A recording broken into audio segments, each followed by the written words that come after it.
Naomi Osaka tweeted today that United Airlines lost her luggage, so she might not be able to compete in next week's Cincinnati Open. I hate to say it, but they were probably doing Naomi a favor with that.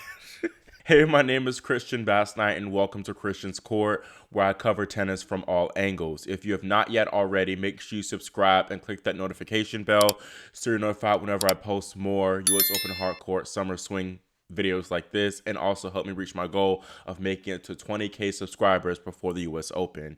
Now, speaking of the US Open, the year's final major is now less than 3 weeks away, and former champions Coco Gauff and Naomi Osaka are in the trenches. 5 American women advanced to the National Bank Open quarterfinals in Toronto, but top seed Coco Gauff is not one of them. Gauff fell to fellow 20-year-old Diana Shnaider 6-4, 6-1 in just 71 minutes. I knew this one was going to be tough and tight, as Shanider has been on my radar since early 2023. She's very talented, and she has had an excellent sophomore season, currently being ranked inside the world's top 25. And I believe around this time last year, she was ranked outside top 80. The matchup delivered for the first 12 games for sure. Most, if not all, of the games were close, and many of them could have gone either way, and the rallies were relatively decent in length and entertaining. However, the big turning point was at 1-all in the second set when Gauff had her first and only break point of the entire match.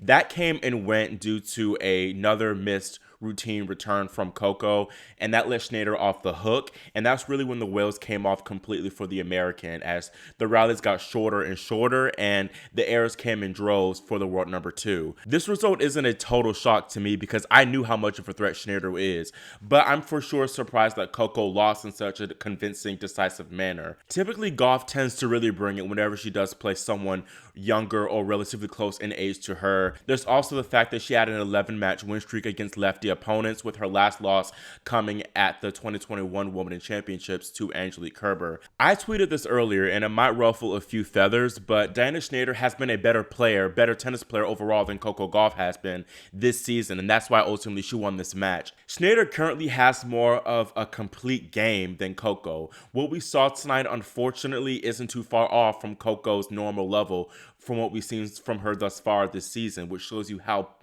off it has been for her in 2024. All of her major issues were really fully exposed in this match, namely the serve. That serve has really been horrendous all year, and I know that they said Andy Roddick worked on it in the offseason, but he really messed it up because it's been really, really bad, and today was no different.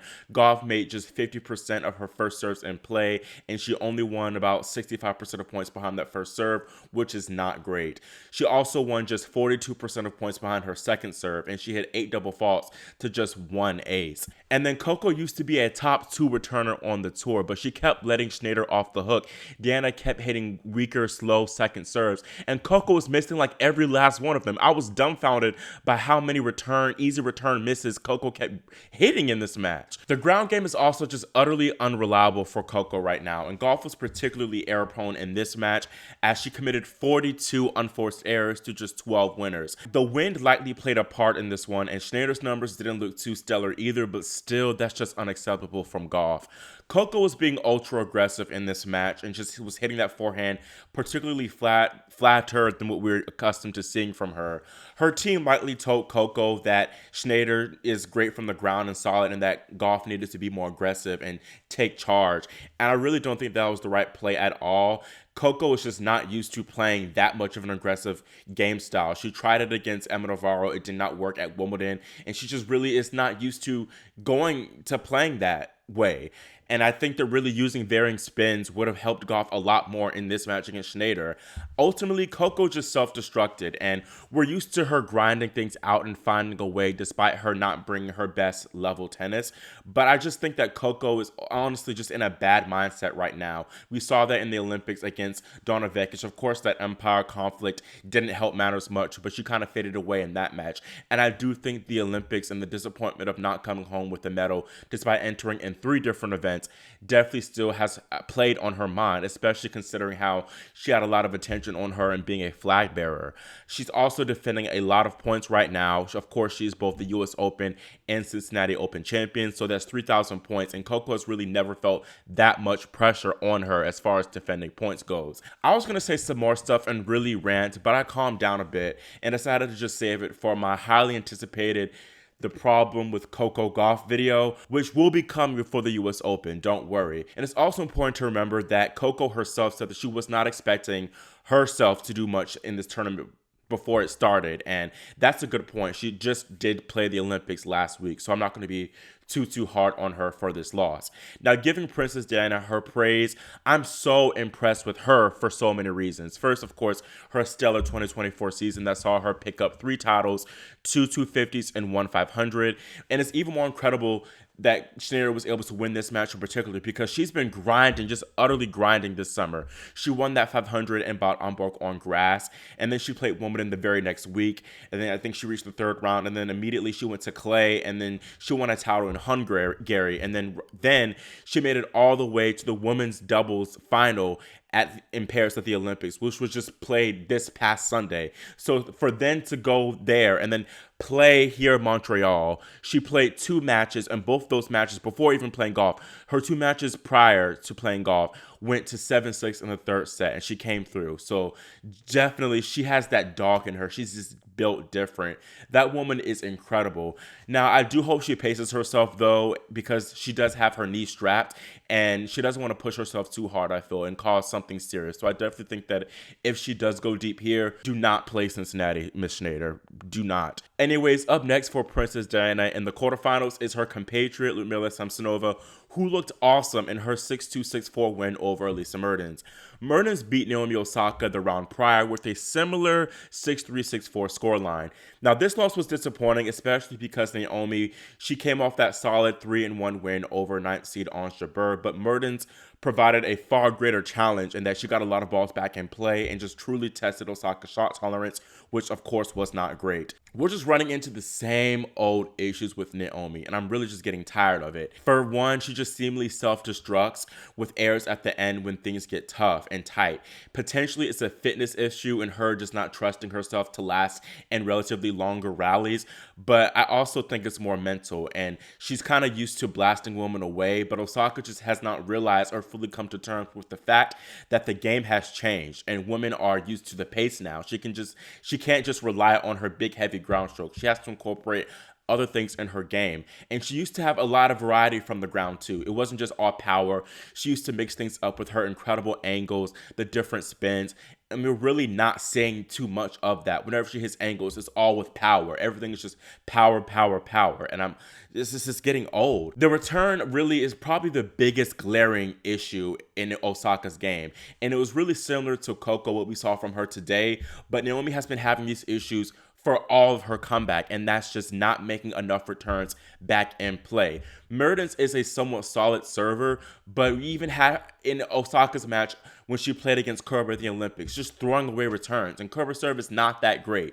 And Osaka, she used to be a really great returner herself. That used to be one of her strong suits, and since her comeback, it's just been really weak, and I'm just baffled as to why her team has not really adequately nipped that issue in the bud. I really am wondering what her coach Wim Fizette is doing, because these have been problems for Naomi all season. I know certain things take time, but I really think Osaka would benefit from having a new voice in her box. I do not expect much from Naomi at this year's US Open. I think that Australian Open 2025 would be a more realistic goal, and I think that we'll see more peak Osaka form. I think this year is kind of definitely a proverbial rebuilding year. She still has a chance, of course, if she does play Cincinnati and somehow her bags are retrieved, but still it's just not looking that great for her. The problem with Naomi Osaka video will also be coming out before the year's final major, so be on the lookout for that. Anyways, looking at the remaining women's results, the American woman really showed up and showed out on Friday. Defending champion Jessica Pegula progressed past compatriot and qualifier Ashlyn Kruger 6-2, 6-4. She'll now get 22-year-old Peyton Stearns, who was leading Victoria Azarenka 6-4, 4-2 before the 12th seed retired due to injury. We have another All-American quarterfinal between Emma Navarro and Taylor Townsend. Navarro got the tight 7-5, 7-5 win over Marta Kostyuk, while Townsend made quick work of 4th seed Yelena Ostapenko only dropping 3 games.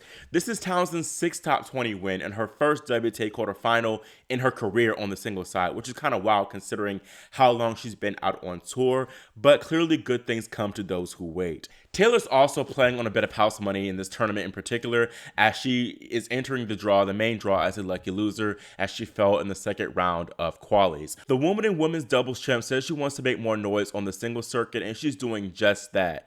Keep it up, Tay-Tay. And then finally, Amanda Anisimova reached her second consecutive quarterfinal after Anna Kalinskaya called it quits after losing the first set 6-2. By the way, fans noticed that Kalinskaya unfollowed her boyfriend Yannick Sinner on IG, so perhaps tennis's newest hot power couple is not doing too hot. Anisimova will now face second seed Aryna Sabalenka, who got by a double fault prone Katie Bolter 6-3, 6-3. Anisimova leads the head-to-head with Big Lenka 4-2, although the second seed won their last meeting at the Australian Open this year in straight sets. I think Anisimova does have a solid shot at getting the upset. Sabalenka has looked better definitely than what she looked like in DC from last week, but she does not look that great as far as her mood, and I do not think that she has that title-winning mentality right now, but hopefully I am wrong. Now, there's not much to talk about on the men's side in Montreal because play was completely washed and rained out on Friday. It's going to be a wild Saturday for sure, as there are going to be 3 second-round matches still to be played and then 8 third-round matches and 2 quarterfinals. Just insane. They better pray that no more rain is in store on Saturday. Now, one big development on the ATP Tour is, of course, world number 11 Stefanos Tsitsipas firing his father Apostolos from his head coaching position. The split comes after Tsitsipas put his father on blast for, quote, not being very smart in handling big match situations. While trailing 576th ranked and former US Open finalist Kei Nishikori 5-2 in the first set, Stefanos got into it with his father and asked him to leave. When talking to reporters after the match, Tsitsipas said, "I've already been complaining to my coach about my forehand for the last 4 or 5 days. That was also the reason why I had a confrontation with him during the match. I'm not used to it. For me, an ATP Masters 1000 match is an important match. I need and deserve a coach that listens to me and hears my feedback as a player. My father hasn't been very smart or very good at handling those situations. It's not the first time he has done that. I'm really disappointed at him. I really don't know right now if I consider any changes, but I'm really disappointed. The most important thing for a player is to have direct and good feedback from a coach. The coach is not the one holding a racket. The player is the one trying to execute a game plan. It's a collaborative work that you put in together. It has to be reciprocal in order for me to try to develop my tennis. It's something I don't want to get stuck at that." Less than 24 hours after making those statements, Tsitsipas announced that he and his father will no longer be working together. "It is with a heavy heart that I inform you that my collaboration with my father as a coach has come to an end," Tsitsipas told fans on X, formerly known as Twitter. "I prefer to keep my father in his role as a father and only as a father. Philosophy teaches us that wisdom comes through understanding our limits and acknowledging our mistakes. In my case, I realized that I was wrong to talk to my father the way that I did. Tennis is not just a match, a hit or a performance of a few seconds. It is a long journey full of emotions, pressure, and expectations. In that moment of frustration, there were many mistakes and errors on the part of my coach and father. As an introvert, I tend to hold in my emotions and build them up until I reach a bursting point. I consider myself patient, so the fact that I reacted this way left me shocked. My behavior was unacceptable, and I feel disappointed that I got to a point where I showed a dark side of myself. When I feel disrespected, judged, or emotionally attacked, I tend to lose control of what comes out of my mouth, which goes against my values as a human being. I lost control and could not clearly see in front of me. My father has been trying for the last few years to train me, raise me the right way, and provide me with knowledge and wisdom, both on and off the court. I thank him for that. I thank him for the sacrifices, pain, and suffering he has endured to make this endeavor a success. From now on, his role will remain within the confines of the father role and that alone. My father will continue to travel with me and be there to support me and provide assistance off the field as I always have wanted. I have trusted my father with a coaching role for so many years, and I consider our partnership to be successful. I'm not sure who will take his place, and I'm not in a position to decide just yet. What I do know is that it is time to let this chapter and this phase close and try to write a new one. We've both agreed to that and hope to focus on our human side first, then the rest. Accepting my mistakes and trying to mend my ways is part of my path as an athlete, and I assure you that I will continue to work hard to improve myself both on and off the field.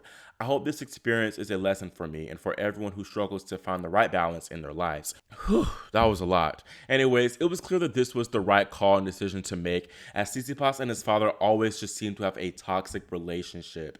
Apostolos actually took a break from coaching Tsitsipas previously, and former player Mark Philippoussis took the reins and stepped in as the head coach for a brief stint in 2023, although that partnership didn't yield the best results. Steph said that his father will continue to travel on tour with him, and that part I'm definitely a little bit iffy about. I think that's a mistake, and it's only indicative of Apostolos joining again as head coach. I think it needs to be a clean break, and that Apostolos needs to just not travel with his son at all. Richard Williams eventually stopped going to tournaments with Venus and Serena, and then Coco Gauff's dad stopped showing up at all, and I think that's the best move overall for players to eventually stop having their parents around. And Tsitsipas, he's going on 26 years old. So I definitely think it's time to just kind of, I don't want to say be a man, but low-key kind of, be a man and just like leave dad at home, and let dad focus on the younger, I was about to say flop. I already said it anyways, but the younger Petro Tsitsipas, who clearly needs a little bit more help himself. I think that Tsitsipas's dad honestly has been holding him back, and it's more likely a mental thing too. For the sake of time, I'm going to save my thoughts on this Tsitsipas matter for a separate video. I know I'm promising y'all a lot of content that is obviously not here yet, but don't worry, I will deliver. Anyways, that's it for this National Bank Open update video, and let me know your thoughts on Coco and Naomi and whether you think that they can pull themselves out of the trenches in time for the Open. Also, do you think Tsitsipas's father will be gone for good, or will he somehow find his way back in the coaching box? Again, make sure you subscribe and click that notification bell if you haven't yet already. Thank you so much for your support, and I'll see y'all next time here on Christian's Court.